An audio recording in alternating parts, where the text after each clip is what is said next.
श्री कृष्ण भगवान विष्णु के 8वें अवतार माने गए हैं। श्री कृष्ण पूर्ण अवतार भी माने गए हैं, अर्थात उनमें सभी तरीके की कलाएं थी। श्री कृष्ण ही एकमात्र ऐसे देवता हैं जिनके इतने रूप पूजे जाते हैं जितने अन्य किसी देवता या भगवान के नहीं पूजे जाते हैं।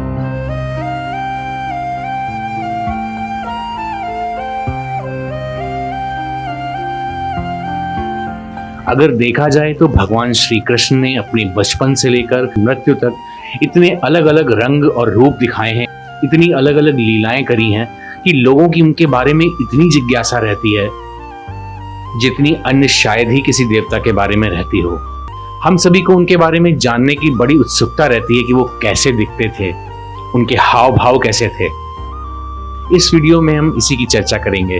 अगर वीडियो पसंद आए तो शेयर, लाइक और सब्सक्राइब जरूर करिएगा। ऐसा माना जाता है कि श्री कृष्ण की जो स्किन का कलर था, जो उनके त्वचा का कलर था, वो मेघ श्यामल था। कई जगह उन्हें बहुत काला भी दिखाया जाता है, उनकी प्रतिमाएं बहुत एकदम काली भी हैं। पर जो कहा जाता है कि उनका मेघ श्यामल यानी कि जैसे काले बादल होते हैं वैसा उनका स्वरूप था। कहीं कहीं वर्णन ये भी आता है कि वो देखने में तो गोरे थे, उनका रंग सफेद था, पर जैसे सफेद बर्फ पर नीली रोशनी पड़े तो उनका नील कांति जैसा नीला रोशनी पड़ती है, उस तरीके का भी उनका कलर था। तो कुल मिलाकर उनका काले बादल जैसा काला या नीला और या फिर सफेद, काला और नीला का मिश्रित एक स्वरूप था।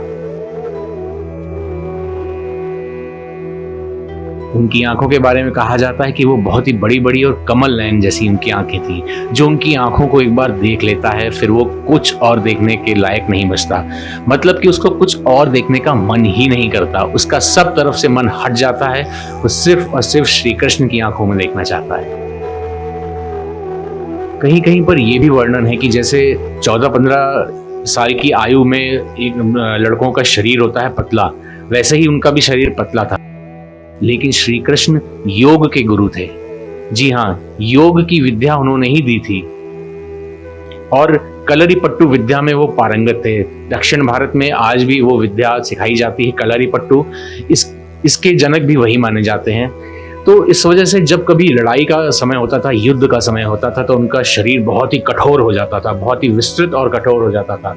यानी कि वो अपनी बॉडी को किसी भी शेप में बना सकते थे, चेंज कर सकते थे। जब सामान्य नॉर्मल समय है तो वो उनका शरीर पतला दुबला दिखता था, परंतु युद्ध के समय वे बहुत ही बलशाली और सुडौल बन जाया करते थे। कहा जाता है कि श्री कृष्ण से एक बड़ी ही मादक गंध निकलती थी, या यूं कह लीजिए बहुत ही मन को लुभाने वाली, आकर्षित करने वाली गंध निकलती थी, सुगंध निकलती थी, जिसकी वजह से लोग उनकी ओर खींचे चले जाते थे। ऐसा कहा जाता है कि श्री कृष्ण ने जब अपनी देह त्याग की, यानी जब उनकी मृत्यु हुई, तो वो 119 वर्ष के आसपास के थे। लेकिन उस 119 वर्ष में भी वो युवा की तरह दिखते थे, एकदम जवान। ना तो उनके शरीर पर कोई सफेद बाल था, ना ही किसी भी तरीके की कोई झुर्री पड़ी थी, क्योंकि श्री कृष्ण योग गुरु थे। योग उनसे ही जन्म लिया है,